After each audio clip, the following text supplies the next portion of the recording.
Hello guys, আজ তোমাদের সাথে কি রান্না করতেছিলাম সেটা শেয়ার করতে চলে আসলাম। বিসমিল্লাহির রহমানির রহিম। আসসালামু আলাইকুম ওয়া রাহমাতুল্লাহ। Welcome to back to my another video. তো গাইস, আজ মাছ ভুনা করব, সেটাই আবার তোমাদের সাথে শেয়ার করতে চলে আসা। তো গাইস, কয়েকদিন ধরেই ফেসবুকে ঢুকলেই শুধু দেখতে পাচ্ছি তাহসান আর রোজা। তো এদেরকে নিয়েই নানান ধরনের নানান কথা। তো সেই নানান কথা বাদ দিয়ে এখন আবার শুরু হয়েছে যে প্রথম বউ ছেড়ে দিলে পরে ভালো বউ পাওয়া যায়। মানে ভালো বলতে মানে সফল উদ্যোক্তা বা সফল নারী পাওয়া যায়। তো যারা এই চিন্তাধারা করতেছেন বোকার মতো, তাদেরকে বলবো এই চিন্তাধারা বাদ দিয়ে যে যা নিয়েছেন সেটা নিয়েই খুশি থাকেন।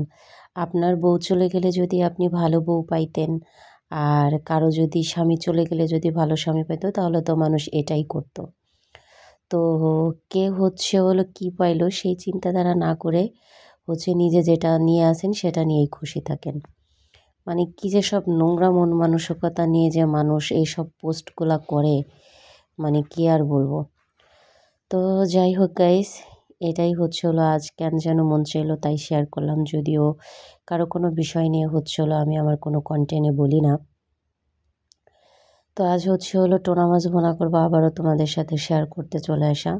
তো শুরুতেই দেখতে পেলে যে মাছগুলো আমি ভাজি করে নিলাম। এরপরে একটা ফ্রাই প্যানে আমি পেঁয়াজ ব্রেস্তা করে নিলাম। পেঁয়াজের মধ্যে লবণ দিয়ে দিয়েছি। তারপরে মরিচও দিয়ে একটু ভেজে তারপরে দিয়ে দিলাম রসুন বাটা। তো রসুনটাকে ভালো মতো কষিয়ে নিলাম। এরপরে দিয়ে দিলাম পরিমাণ মতো হলুদ। তারপরে একটু পানি দিয়ে আর একটু ভালো মতো কষিয়ে নিলাম। দেন দিয়ে দিলাম জিরে গুঁড়ো। তো জিরে গুঁড়ো দিয়ে আর একটু কষিয়ে নিলাম। তো মশলাটা যখন ভালো মতো কষানো হয়ে যাবে, তারপরে দিয়ে দিব ফ্রাই করে রাখা মাছগুলা। তো মাছটা দিয়ে আর একটু নাড়াচাড়া করে দেন তারপরে দিয়ে দিব পরিমাণ মতো পানি। তো আমি আজ এই টপিক নিয়ে কথা বললাম, কেউ আবার কিছু মনে করবেন না। হয়তো এই মন মানসিকতার অনেকেই হয়তো আমার ভিডিও দেখতে পারেন। তো দুঃখিত যদি আমার এই কথাটাতে কারো খারাপ লেগে থাকে। কারণ কেন বললাম যে কে কী করছে না করছে সেইটা না দেখে নিজের চরকাটায় তেল দেওয়াই আমার মনে হয় ভালো। সেই জন্যই বলা।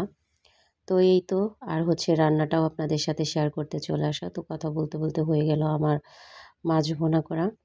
তো বন্ধুরা, কে কোথা থেকে দেখছেন ভিডিওটা অবশ্যই কমেন্ট করে জানাবেন। আর ভিডিওটা যদি ভালো লেগে থাকে তাহলে লাইক, কমেন্ট এবং শেয়ার করে অন্যকে দেখার সুযোগ করে দেবেন।